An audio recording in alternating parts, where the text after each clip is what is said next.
So, today at the request of Planetonic, I played The Other Us. And with a recommendation like funny PvE shoot game, yeah, that's one way to pitch it, I guess.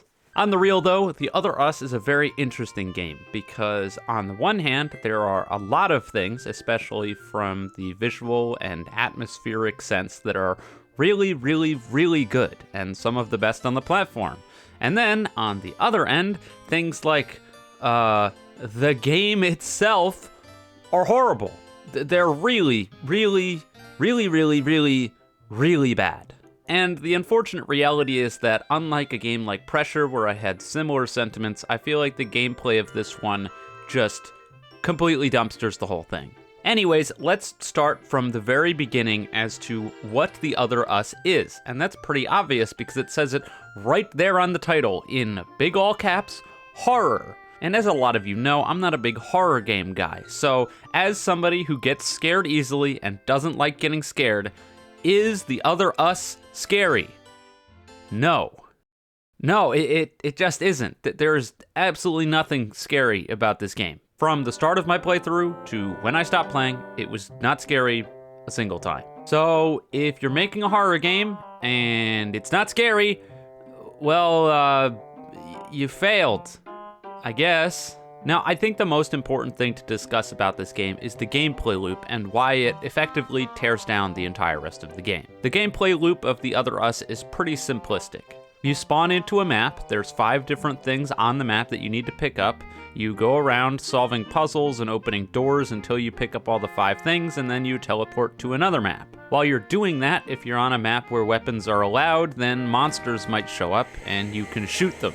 Now, in terms of shooting monsters, this is where probably our biggest failure in mechanics starts right off the bat. And that's that the shooting mechanics in this game are, well, they exist. Reloading. Reloading. Reloading.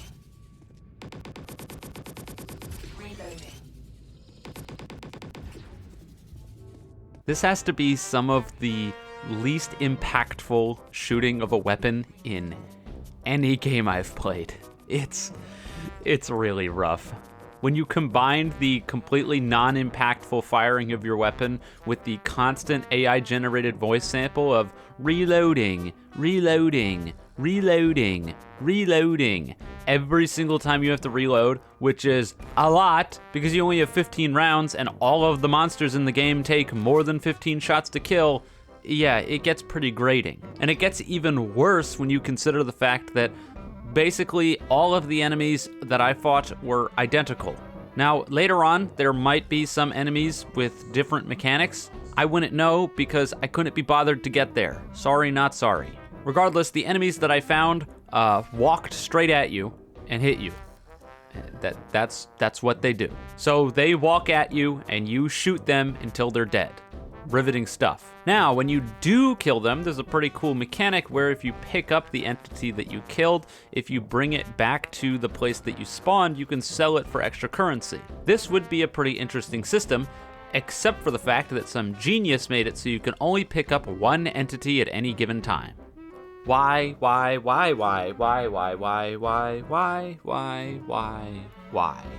This is the epicenter for 2 separate problems. The first is the fact that you have to go all the way back to the spawn in order to sell a dead entity that you killed, which means that if you can only kill and pick up one at a time and bring it back, well, this doesn't even become a remotely viable option anymore. Who the hell is going to want to constantly trek back to the start of the mission every single time when some of these levels are relatively large? The answer is nobody.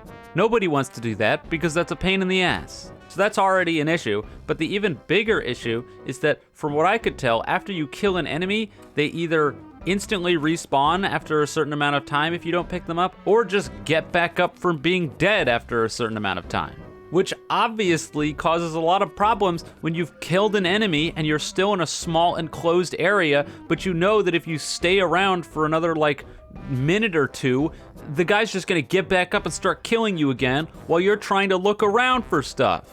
It is unreasonably obnoxious, and it could have been solved if you could have picked up more than one guy, but you can't. Now, there might be some genius in the comments going, but Eclipse, if you played with more than one person, then more than one person can pick up the thing, and that's why you don't balance a game around having a bunch of people if there's an option to play solo. That's not an excuse. Don't put that down there. Don't even think about it. Now, in terms of puzzle solving and navigating the map, this is actually where I think the bulk of the good parts of this game lie. Even if it isn't necessarily my cup of tea, I acknowledge that it's pretty neat. You get a couple of gadgets in your inventory that can help you out with solving the different puzzles. Granted, pretty much all of them are always going to be the same seemingly across the different maps, so you're gonna exhaust the amount of puzzles there are pretty quickly, but for the most part, there are code locked doors that you're gonna need to open, and you can find the codes in different areas of the map, and when you use your decoder device on the code, it will put the code on the device so that way you have it forever, so if you forget it for whatever reason, it's right there.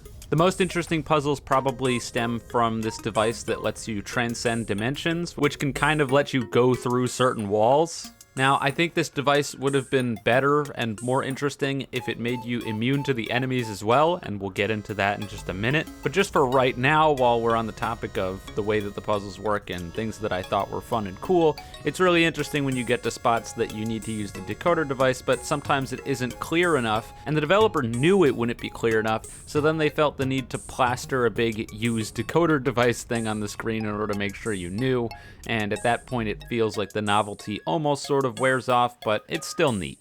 And then finally, you have the pretty standard things, which are doors that you need keys to unlock or to go find some sort of laptop, and once you activate it, it'll open the door somewhere else on the level. I just always thought it was interesting when I was going through and I would find a door, I couldn't get through it, and then I would find the thing that unlocked the door later, and the game is always intuitive enough to show you in some capacity which door that this helps you open, so that way you're not just wandering around hoping that you open the right door. And finally, in terms of the little documents that you have to pick up to complete the game, I thought it was pretty funny that the game directly takes people off of your friends list to be the historical figures that did different things that you're collecting documents for. That's cool. I think it was funny, and that's really about it for that.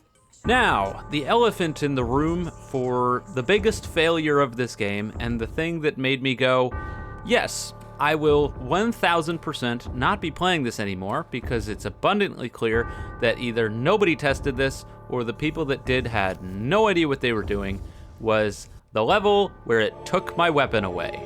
Because I already talked about how the combat of this game is pretty awful.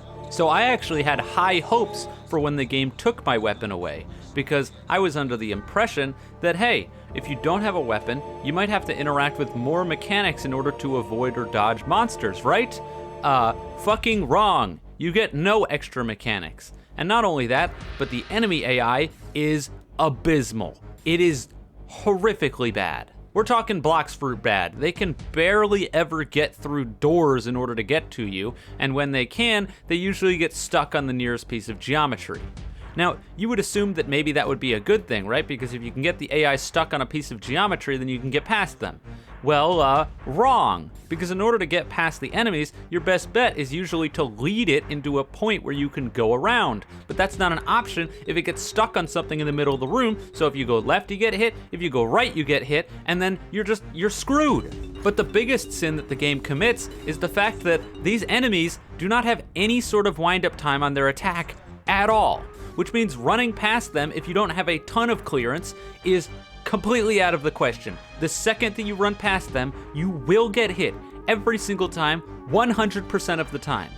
In this stupid, claustrophobic, dumbass hospital level, these plague doctor enemies are the biggest pain in the dick ever possible. The way you deal with them is you don't deal with them, because you can't shut doors on them, you can barely ever go around them, and so for the most part, your best asset is just hoping that they don't spawn in an area that will completely fuck you over. Are you serious? I went from not dying a single time on either of the other levels that I played to immediately mission failing on this level because the ability to actually traverse the level successfully basically doesn't exist. And this is the point where that Coolio device that I was talking about earlier that lets you transcend dimensions could have been interesting. You know, since it moves you to a different dimension, maybe it could have moved you to one where the enemies are in a different spot, maybe, so that way you could get past them. I mean, it's got a pretty long cooldown, so I kind of assumed that's what it would do, but it doesn't do that. It's just absolutely baffling to me that anyone could have played through some of these levels and went, yeah, this gets a pass, put this in the game.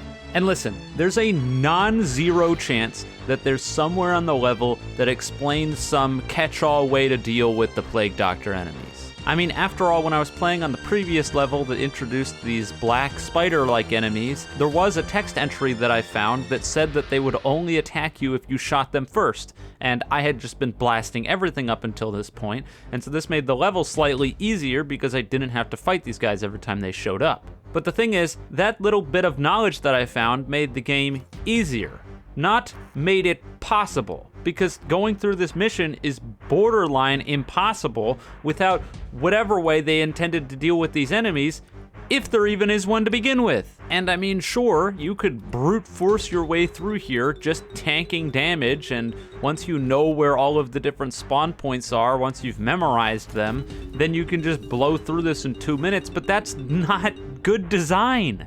And all this to say that these little failings of the game that basically tear it down completely are a real shame because, well, the game did have a lot of time, effort, and just blood, sweat, and tears clearly put into it, but it doesn't matter if it plays like shit. This is one of the best examples of this that I've run into in a long time, and that sucks. I think it's funny that there's a lot of voice acting in this game that's pretty clearly done by AI. It would be very funny if it wasn't, and I would have to eat my words on this. But regardless, I think it's funny that the AI voice acting ended up being well done, stemming from the fact that the AI voice acting is used for AIs. That's a pretty clever way to circumvent the problem. If you try to have a human being with an AI voice, it immediately rubs you the wrong way, or at least it does for me, and I start to ask questions. But when you have an AI with an AI voice, well, it's an AI. What do you expect? There's clearly a lot of extensive lore and world building that the developer did for this game. They had a big overarching story in mind and a lot of interesting concepts,